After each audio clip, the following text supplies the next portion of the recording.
Okay so अभी तक हम जो भी पढ़ रहे थे वो क्या पढ़ रहे थे? Couple, moment, centre of gravity, ये सारी चीज़ें हमने चैप्टर 1 जो फोर्स है आईसीएससी का वो हमने देख लिया था। ओके सो पहले तो गुड इवनिंग। और आज स्टार्ट करते हैं हम तीसरा टॉपिक फर्स्ट चैप्टर फोर्स का, that is uniform circular motion. ठीक है। अच्छा, तो इससे पहले आई होप तुम लोगों ने वीडियो देख ली होगी, और जो भी प्यार दिखाया है वीडियो को देख कर, लाइक किया, व्यूज़ हुआ, थैंक यू फॉर दैट। तो आज हम स्टार्ट करते हैं यूनिफॉर्म सर्कुलर मोशन।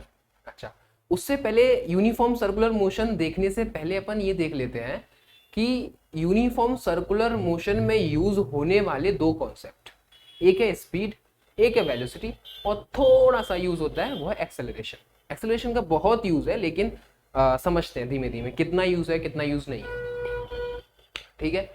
तो देखो, सबसे पहले अपन समझ लेते हैं कि स्पीड क्या होता है। वैसे सबको पता है स्पीड, और एक होता है तुम्हारा वेलोसिटी। वेलोसिटी, इन दोनों टर्म्स का, स्पीड और वेलोसिटी का, यूनिफॉर्म सर्कुलर मोशन से डायरेक्ट कनेक्शन है। कैसे डायरेक्ट कनेक्शन है वो देखते हैं। देखो, हमने वेक्टर और स्केलर के बारे में पढ़ा है।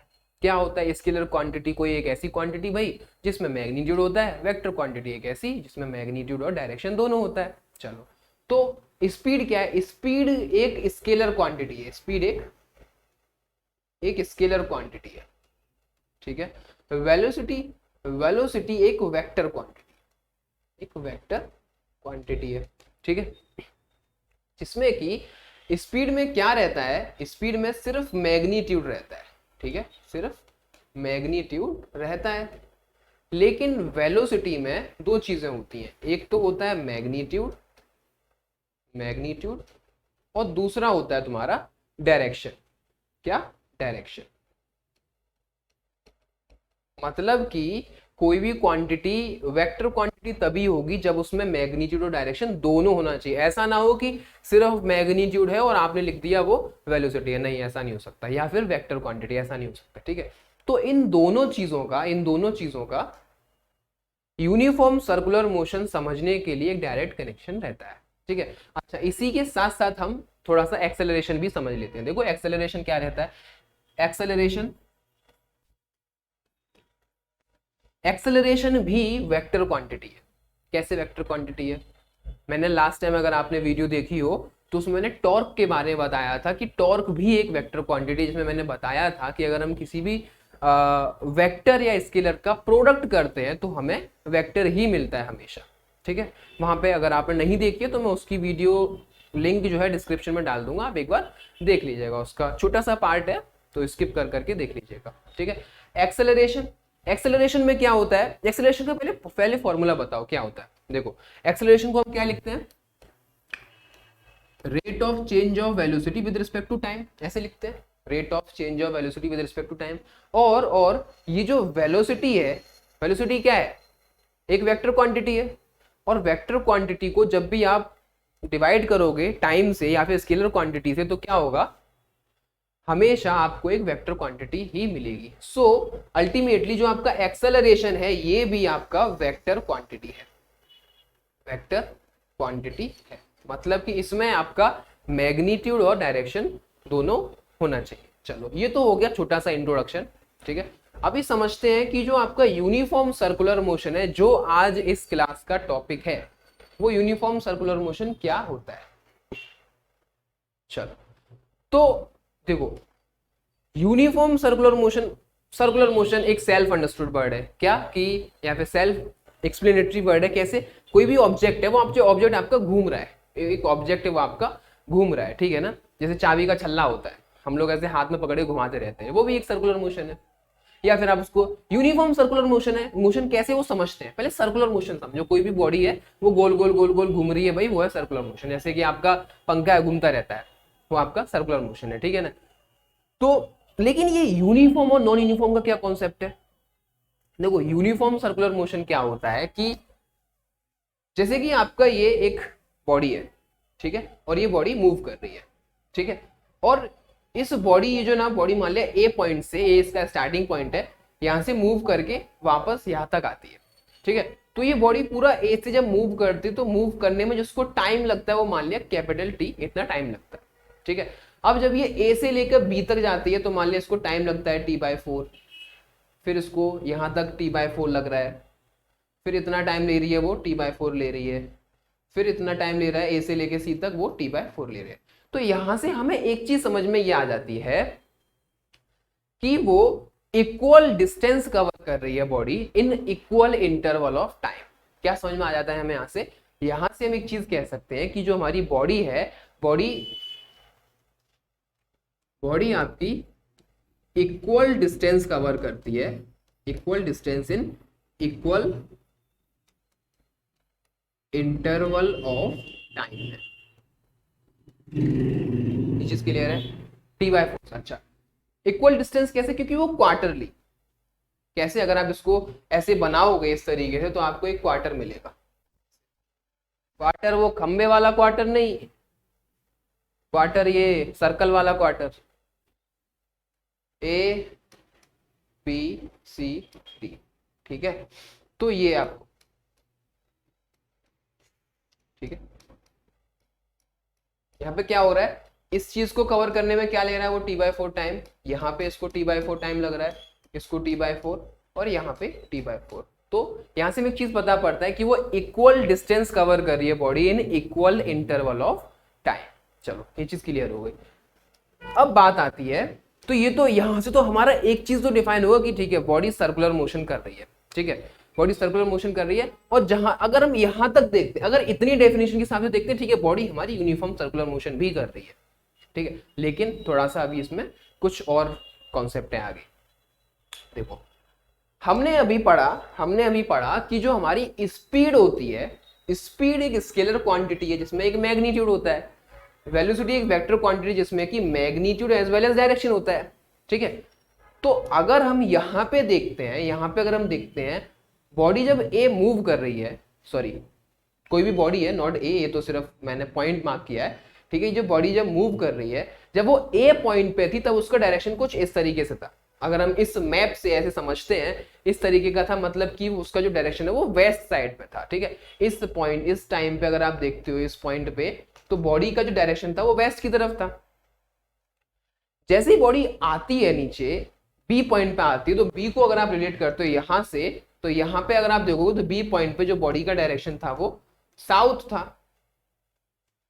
सिमिलरली अगर आप डी पर आते हो तो डी पॉइंट पे अगर आप डायरेक्शन देखोगे तो उसका डायरेक्शन था ईस्ट, ठीक है।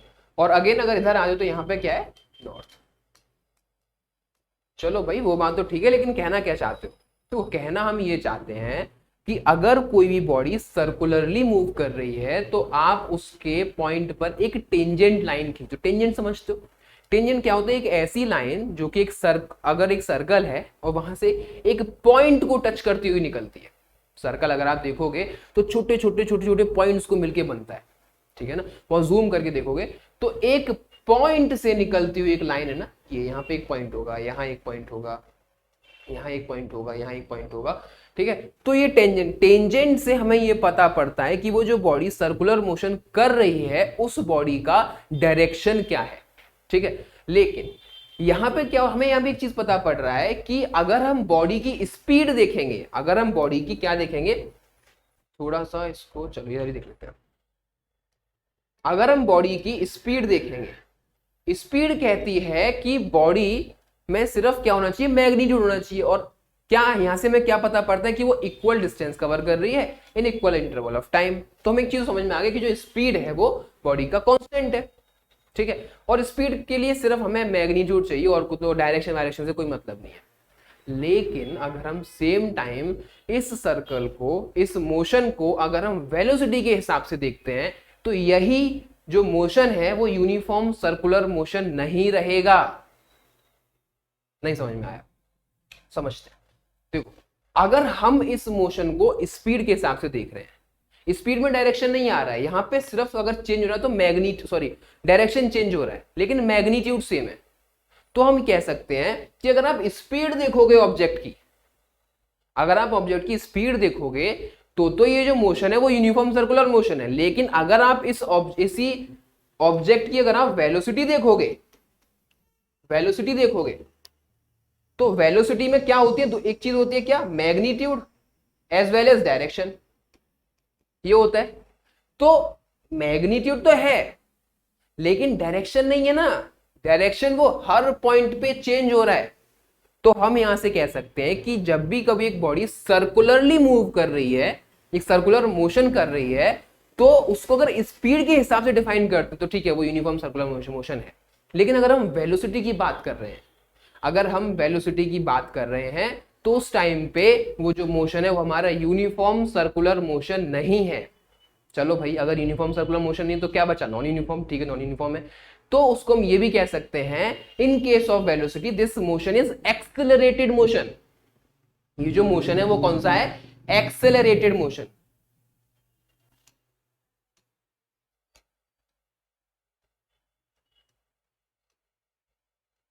एक्सेलरेशन हो रहा है क्योंकि हर पॉइंट पे जा रहे हो आप, तो हर, फॉर एग्जांपल देखो, ऐसे समझो इस चीज को कि एक्सेलरेटेड कैसे है। अगर देखो हम वेलोसिटी के हिसाब से देखेंगे, अगर हम एक्सेलरेशन का देखो फॉर्मूला होता है क्या, dv/dt। ठीक है, ऐसे देखते हैं कि भाई एक्सेलरेशन का जो फॉर्मूला होता है वो dv/dt, हम ऐसे डिफाइन करते हैं। अगर वेलोसिटी चेंज हो रही है, डायरेक्शन चेंज हो रहा है, मतलब वेलोसिटी चेंज हो रही है, ऑब्वियस सी बात है भाई एक्सेलरेशन चेंज हो रहा है। लेकिन थोड़ा सा फिजिक्स के हिसाब से देखते हैं, बहुत सिंपल सा है, बहुत ज्यादा कुछ मैथमेटिक्स नहीं है, थोड़ा सा लॉजिक यूज करना है। ठीक है, देखो बॉडी अभी हमारी ए पर थी, फिर मान लिया बी पर आई, फिर सी पर आई और फिर डी पर आई।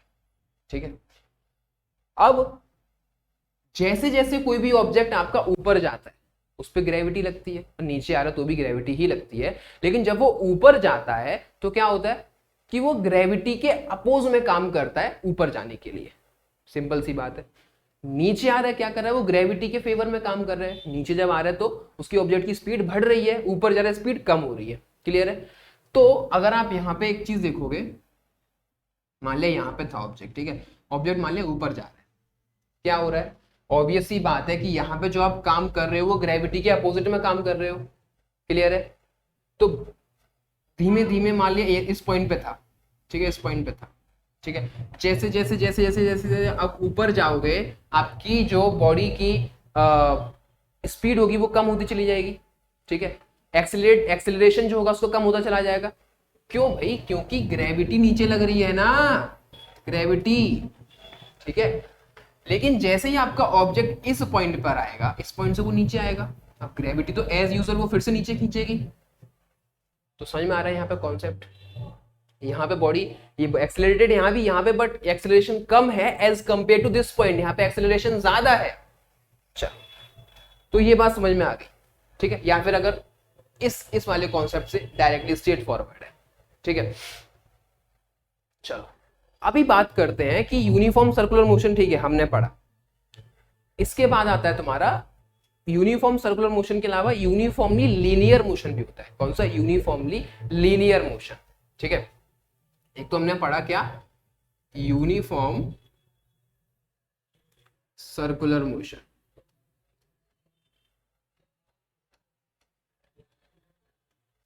यूनिफॉर्म सर्कुलर मोशन जिसको कि हम UCM से रिप्रेजेंट करते हैं। ठीक है, दूसरा होता है आपका uniform linear motion, uniform linear motion, इसको क्या बोलते हैं, ULM। ठीक है, शॉर्ट में कह सकते हो ऐसा, ध्यान रखने के लिए, ULM और UCM। तो यूनिफॉर्म सर्कुलर मोशन हमें क्लियर है क्या। अगर आप इसको स्पीड के हिसाब से देख रहे हो तो ये यूनिफॉर्म सर्कुलर मोशन है। अगर आप वेलोसिटी के हिसाब से देख रहे हो तो ये क्या है, तो ये नॉन यूनिफॉर्म सर्कुलर मोशन, मतलब यूनिफॉर्म सर्कुलर मोशन नहीं है, या फिर कह सकते हैं एक्सेलरेटेड मोशन है। बात समझ में आई है। अच्छा, यूनिफॉर्म लीनियर मोशन में देखते हैं। देखो लीनियर मोशन को मैंने आपका फर्स्ट वीडियो जो कि पार्ट 0 करके बनाई है उसमें मैंने अच्छे से एक्सप्लेन किया है। लीनियर मोशन है, रेक्टिलिनियर मोशन है, ट्रांसलेशन मोशन है। कोई भी रिजिड बॉडी है उसको आप पुश कर रहे हो तो वो एक या तो सीधे डायरेक्शन में, जिस डायरेक्शन में आपका फोर्स लग रहा है उस डायरेक्शन में बॉडी जाती है। ठीक है, यूनिफॉर्म लीनियर मोशन हम बात कर रहे हैं, एक खाली सड़क है, बॉडी जा रही है, यूनिफॉर्म की बात कर रहे हैं, मतलब कि कोई ट्रैफिक जैम नहीं है, आपका आराम से बॉडी जा रही है, ठीक है। उस केस में क्या है, उस केस में ये है, यूनिफॉर्म लीनियर मोशन के केस में क्या है कि जो आपकी स्पीड है वो भी कांस्टेंट है, ठीक है। आपकी जो वेलोसिटी है वो भी कांस्टेंट है। क्यों कांस्टेंट है भाई? स्पीड में तो चलो सही है भैया, आपने बता दिया कि स्पीड कांस्टेंट है क्योंकि उसमें हम डायरेक्शन नहीं लेते। वेलोसिटी कांस्टेंट कैसे कह दिया? देखो वेलोसिटी कांस्टेंट हमने ऐसे कह दिया क्योंकि हमें एक मैग्नीट्यूड चाहिए, गाड़ी अपनी एक 5 किलोमीटर पर आवर किलोमीटर पर सेकंड की स्पीड से मान लिया जा रही है, ठीक है। लेकिन उसका डायरेक्शन तो बिल्कुल सीधा सीधा है ना, सीधे सीधे रोड है, सीधे सीधे उसका डायरेक्शन है ना। मैं लीनियर मोशन की बात कर रहा हूँ, मैं ये नहीं कह रहा कि आगे जाके सड़क मुड़ जाती है, नहीं, मैं कह रहा हूँ सीधे सीधे जा रही है गाड़ी, ठीक है। तो वेलोसिटी भी आपकी कांस्टेंट हो गई। अब अगर वेलोसिटी कांस्टेंट हो गई तो आपका एक्सेलरेशन कितना होगा? एक्सेलरेशन 0 हो जाएगा। बात समझ में आई? कैसे एक्सेलरेशन 0 हो जाएगा? क्योंकि हमने वेलोसिटी से पढ़ा था डी सॉरी सॉरी सॉरी क्योंकि हमने एक्सेलरेशन से देखा था कि इसका जो फॉर्मूला होता है वो dv बाय dt होता है, और जब भी कभी हम किसी भी कांस्टेंट को डिफरेंशिएट करते हैं तो वो इक्वल टू 0 होता है, ठीक है ना। इस चीज को ध्यान रखना कि d by dt of some constant is always equal to 0। तो यूनिफॉर्म लीनियर मोशन क्या है? एक्सेलरेटेड नहीं है, सॉरी हाँ, यूनिफॉर्म लीनियर मोशन। और जो यूनिफॉर्म सर्कुलर मोशन है ये क्या होता है? ये एक्सेलरेशन होता है, इसमें एक्सेलरेशन होता है। यहां तक बात समझ में आ गई हमारे? चलो ठीक है, अभी आगे देखते हैं। दो तरीके के मोशन हो, क्योंकि देखो जब भी कभी आपकी बॉडी सर्कुलरली मोशन करती है, सर्कुलरली जब मूव कर रही है तो उसमें दो तरीके के फोर्सेस आ जाते हैं। देखो ऑब्वियस सी बात है, कोई भी बॉडी अगर आपकी मूव कर रही है तो उसको एक पॉइंट से दूसरे पॉइंट तक ले जाने के लिए, यहां समझो ये है, इस पॉइंट से इस पॉइंट तक लेके जा रहे हो, चलो यहाँ तो आपको ग्रेविटी मिल गई, ठीक है, कम फोर्स लगेगा बट कम फोर्स लगेगा। इस पॉइंट से आप इस पॉइंट पे ले जा रहे हो, यहाँ से फिर यहाँ वापस आ रहे हो, तो क्या कर रहे हैं? यहाँ पे एक फोर्स लग रहा है उस बॉडी को ऊपर ले जाने में, या फिर उस बॉडी को सर्कुलरली मूव करते रहने में एक फोर्स लगता है। कायदे में एक नहीं दो फोर्स लगते हैं, दोनों फोर्सेस की भी बात करेंगे। तो वो जो फोर्सेस होते हैं वो कौन से होते हैं? एक होता है आपका सेंट्रीपिटल फोर्स और एक होता है सेंट्रीफ्यूगल फोर्स, ठीक है। बात समझ में आई? कौन से फोर्स होते हैं? एक होता है आपका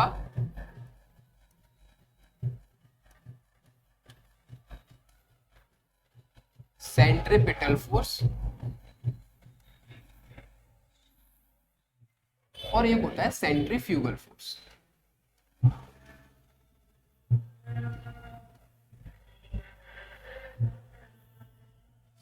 सेंट्रीपिटल फोर्स और सेंट्रीफ्यूगल फोर्स, तो ये वाला फोर्स है ना, इसको हम बाद में डिस्कस करेंगे, ठीक है। सेंट्रीपिटल फोर्स समझते हैं पहले। देखो सेंट्रीपिटल फोर्स क्या होता है? जब भी आपकी कोई भी बॉडी है वो मूव कर रही है, सर्कुलरली मूव कर रही है, अभी यूनिफॉर्म नॉन यूनिफॉर्म भूल जाओ, ठीक है ना, वो बताना था जितना उसका हो गया। सेंट्रीपिटल फोर्स है एक तरीके का फोर्स, ठीक है। फोर्स क्या है? एक फिनोमेना पुशिंग और पुलिंग का, ठीक है।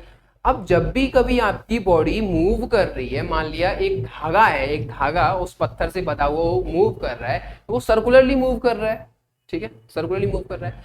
सर्कुलरली जब वो मूव करता है, सर्कुलरली जब भी वो मूव करता है तो एक फोर्स होता है which is responsible for that motion, ठीक है। उस फोर्स को हम बोलते हैं सेंट्रीपिटल फोर्स। इसको अगर सिंपल सी भाषा में देखें, सेंट्रीपिटल फोर्स का मतलब होता है सेंटर सीकिंग, मतलब कि एक ऐसा फोर्स जिसका डायरेक्शन हमेशा टुवर्ड्स सेंटर रहता है। यहां तक कोई दिक्कत? एक ऐसा फोर्स जिसका डायरेक्शन आप किसी भी पॉइंट पर ले लो, उसका जो डायरेक्शन रहता है वो हमेशा टुवर्ड्स सेंटर रहता है। कह सकते हो ऑलवेज एक्स टुवर्ड्स सेंटर। बात समझ में आई? हमेशा टुवर्ड सेंटर लगता है, ठीक है। लेकिन लेकिन ये जो आपका यहाँ पे मान लिया कोई ऑब्जेक्ट है, मान लिया इस जगह पे कोई ऑब्जेक्ट था, ये जो ओ है ये क्या है, ये मेरा ऑब्जेक्ट है, ठीक है। तो इस पे जो फोर्स लगेगा वो सीधा तो लगेगा, sorry towards direction, towards centre तो लगेगा, ठीक है। लेकिन इन केस अगर ये फोर्स मान लिया यहाँ पे ना एक धागा था, यहाँ पे कोई लड़की खड़ी थी, मान लिया यहाँ कोई लड़की खड़ी थी, वो इसको घुमा रही है, वो धागा किसी रीजन से टूट गया या कट गया, तो ये जो ऑब्जेक्ट है वो हमेशा सीधा जाएगा, टेंजेंशियली जाएगा। क्यों? क्योंकि जो उसका डायरेक्शन है उस पॉइंट से टेंजेंशियली डायरेक्शन है उसका। बात समझ में आ रही है? मतलब कि अगर ये ऑब्जेक्ट यहां से टूट जाता है किसी केस, किसी रीजन की वजह से धागा कम पड़ गया, कुछ भी हो गया, हाथ से छूट गया, और ये अगर यहां से टूट जाता है, तो ये जो सेंट्रीपिटल फोर्स का जो डायरेक्शन है, सेंट्रीपिटल फोर्स का जो डायरेक्शन है टुवर्ड सेंटर, और जब ये धागा टूटेगा तो ये सीधा जाएगा। ऐसा मत करना कि धागा टूट गया और वो घूमता ही रहेगा गोल गोल, ऐसा नहीं होता। क्यों नहीं होता? क्योंकि हर पॉइंट पे उस ऑब्जेक्ट का जो डायरेक्शन है वो चेंज हो रहा है। तो हम कह सकते हैं कि at every point the direction of that object is perpendicular to the direction of centripetal force. बात समझ में आई? चलो मैं लिख देता हूं कि डायरेक्शन ऑफ ऑब्जेक्ट हमेशा सॉरी बनिए इसको थोड़ा, perpendicular to direction of centripetal force. ये चीज ध्यान रखना, ऐसा मत करना कि ऑब्जेक्ट टूट गया, अब हम जा रहे हैं घर पे, वो गोल गोल गोल गोल घूमता रहेगा, ऐसा नहीं होता। वरना रात को न्यूटन और आइंस्टाइन की आत्मा आके मारेगी, और बहुत मारेगी, थोड़ा नहीं मारेगी, ठीक है। चलो, तो ये तो हो गया सेंट्रीपिटल फोर्स। चलो अब बात करते हैं हम सेंट्रीफ्यूगल फोर्स की, कि भैया ये सेंट्रीफ्यूगल फोर्स क्या बला है। सेंट्रीफ्यूगल फोर्स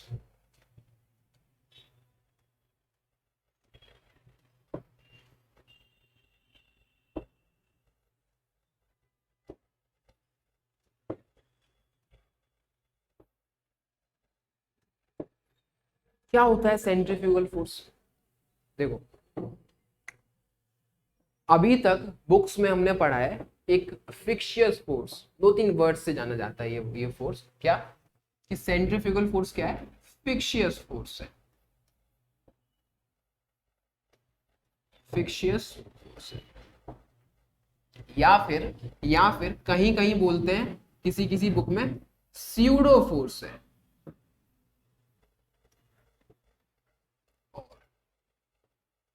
कहीं कहीं लिखा होता है क्या? Virtual force.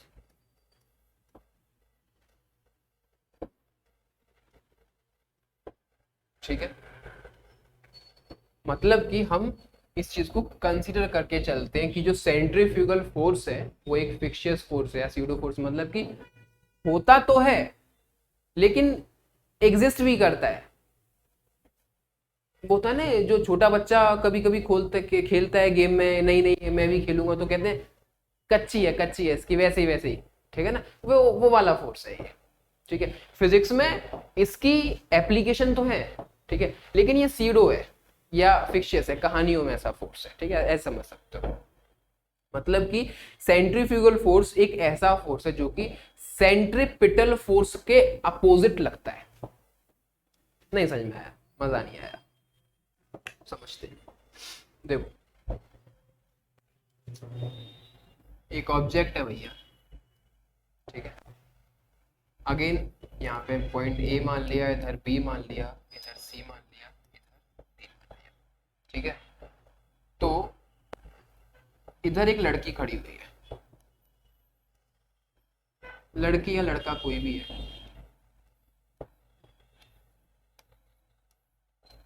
ठीक है।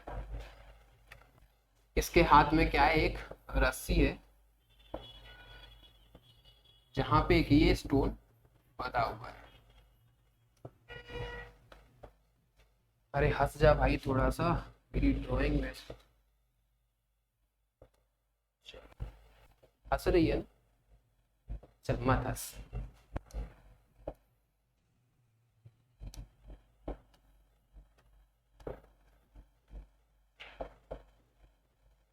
लड़की, कुछ भी समझ लो, ठीक है, हंस रही है बस, ठीक है।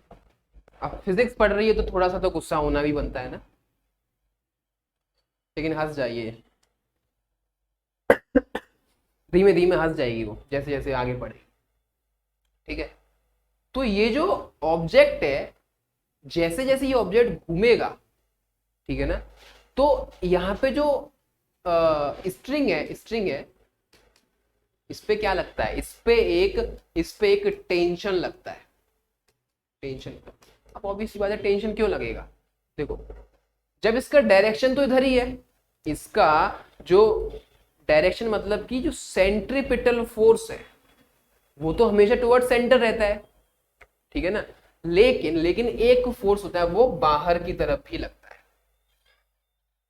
तभी तो उस पर टेंशन लगेगा ना, क्योंकि अगर सेंट्रीपिटल फोर्स टुवर्ड सेंटर लगेगा तो ये जो स्ट्रिंग होगी वो स्ट्रिंग ऐसे करके स्ट्रेट थोड़ी रहेगी, फिर तो इसमें कुछ इस तरीके से ऐसे टेढ़ी भी तो हो सकती है। अगर कोई एक्सटर्नल फोर्स होगा ही नहीं बाहर तो क्या होगा, ये जो स्ट्रिंग होगी वो टेढ़ी मेढ़ी हो जाएगी, तो मतलब कभी पत्थर आपका यहाँ होगा, कभी पत्थर यहाँ होगा, कभी यहाँ होगा, कभी इसके सर में आके लगेगा, है ना, ऐसा केस हो सकता है ना।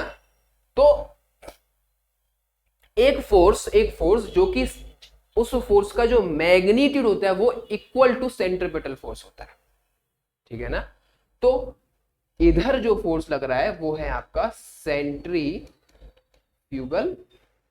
और इधर जो फोर्स लग रहा है वो है आपका सेंट्रीपिटल, और इन दोनों फोर्स की वजह से ही इस स्ट्रिंग में एक टेंशन आता है,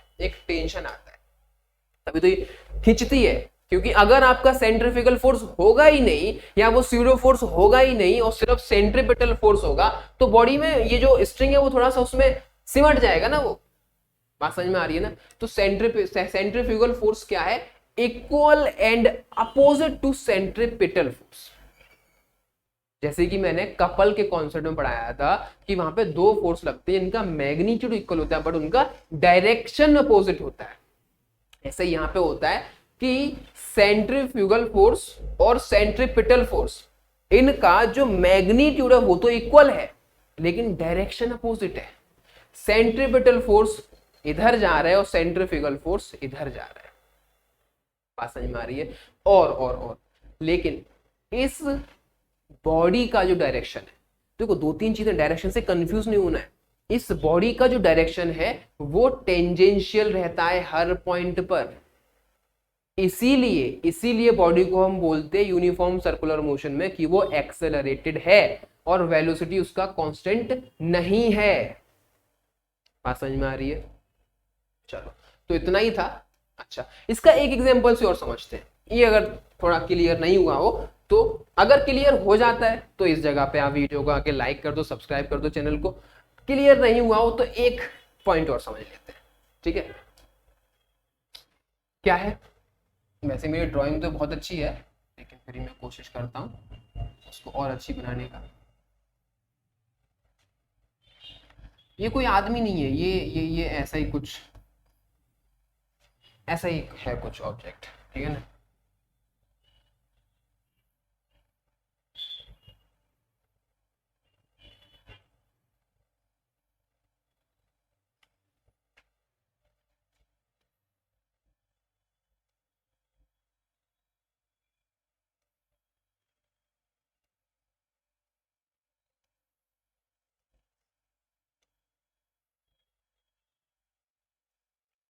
ये मैंने क्या बना दिया,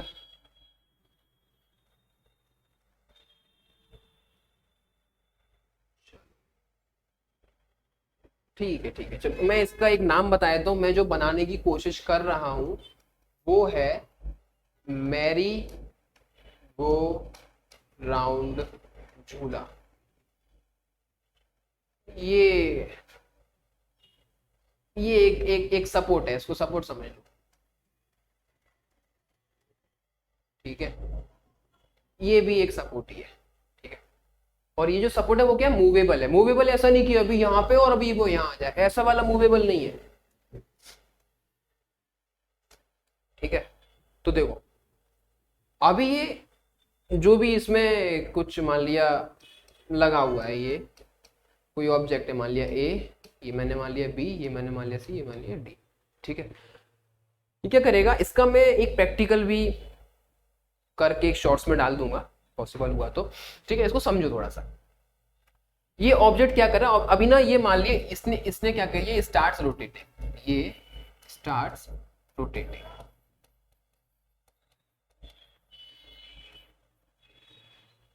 जैसे ही ये मूव करेगा, जैसे ही ये मूव करेगा, तो जितनी भी ये जो ए बी सी डी है ना, वो किस तरीके से हो जाएगी, ये किस तरीके की हो जाएगी, ये इस तरीके की हो जाएगी।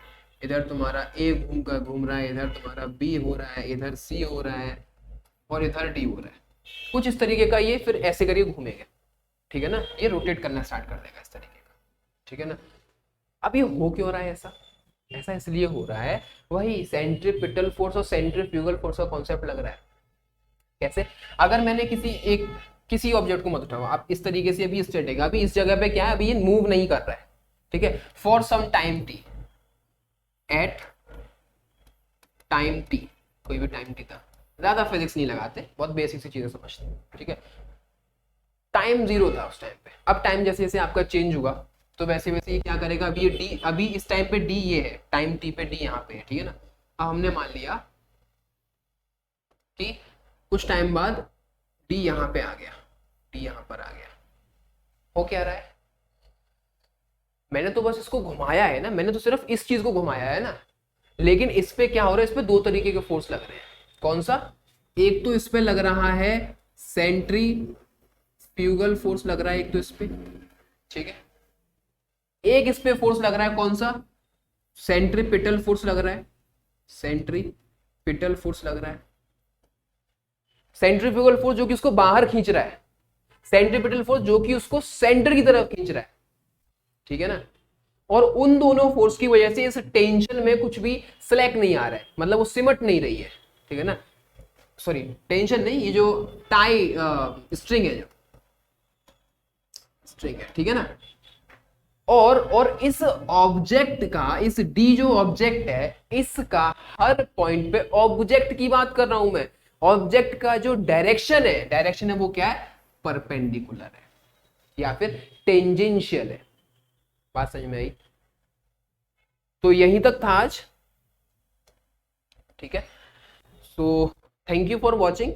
और अभी जो हम आगे स्टार्ट करेंगे, जो भी ये मैंने टॉपिक्स पढ़ा है इन सब की न्यूमेरिकल स्टार्ट करने वाला हूं मैं। तो न्यूमेरिकल्स में एक वीडियो रिकॉर्ड करूंगा, पार्ट वाइज को मैं डाल दूंगा, और इसके बाद आपका आता है second chapter, work, power and energy, तो फिर हम उसको स्टार्ट करेंगे। ठीक है, so thank you and have a nice night, not day.